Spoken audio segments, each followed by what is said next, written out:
The pandemic hit. I got laid off of my job because of the COVID-19. I have a husband. He abuses drugs.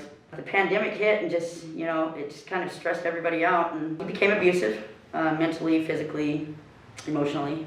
I had been with him for 7 years, but he wasn't abusive before then.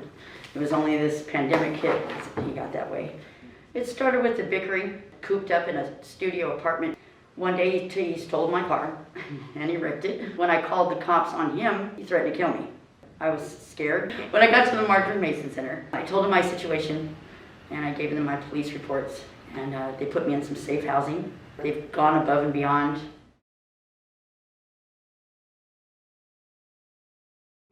They were welcoming. They were very welcoming. The young ladies here, the gentlemen here that work here, they were just so welcoming, and they've stayed that way. You call up here and they're extremely nice. They're patient, they're understanding, they're open to hear anything that you have to say. They give great advice. He had wrecked my car, and it cost $1,400 to get out of the shop. And I couldn't pay that. I can't pay that. So I asked for help, or if there was maybe an organization that could help me out, maybe pay half of it or something. And the Marjorie Mason Center, within an hour, said, "Go get your car." And I broke out in tears. People don't know, what it feels like to be abused and have everything you need taken away from you because of some, issue that they may have, in their own selfish personal life. Yeah, Marjorie Mason Center really helped me put myself back together.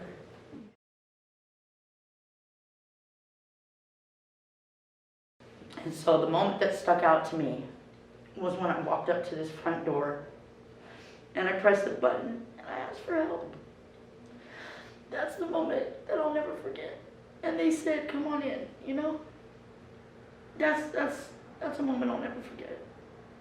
I'm very grateful for that.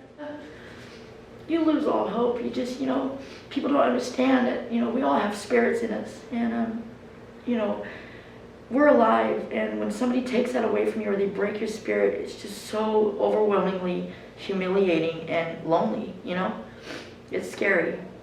You're not yourself. You can't function normally. You're not laughing. You're not, you're just kind of sitting there. So yeah, the moment that stuck out to me was when they opened their arms. That was awesome. I needed that. I have my confidence back. I really have my confidence, and my self-esteem is starting to go up a little bit. I feel myself coming back. I got a job. That was awesome. I was on Social Security before this. And I decided to just pick myself up and dust myself off, and I went and got a job.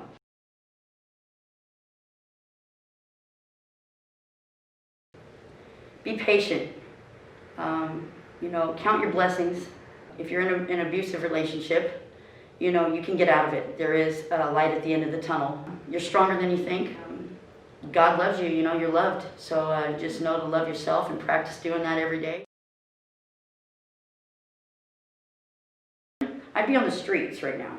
I'd be in a tent with my 2 pit bulls, If it weren't for them, I wouldn't have my car. If it weren't for them, I wouldn't have my confidence. I wouldn't have gotten a job because I would have been on the streets. So they really, really went overboard, above and beyond to help me out. I'm surprised at all of that. It's extremely important to support this organization because us women need it. We have no support out there on the streets. We have no support financially. We have no support emotionally, physically. We get kicked out of our houses. We get evicted from fighting. We lose our places to stay and live. We lose our cars because, it's getting wrecked. We lose a lot. And all we're trying to do is just be loved. And it really sucks that we go through all these things, when we're just trying to be loved. And there just is not enough help. And the Marjorie Mason Center goes above and beyond. So yeah, supporting this organization is a must.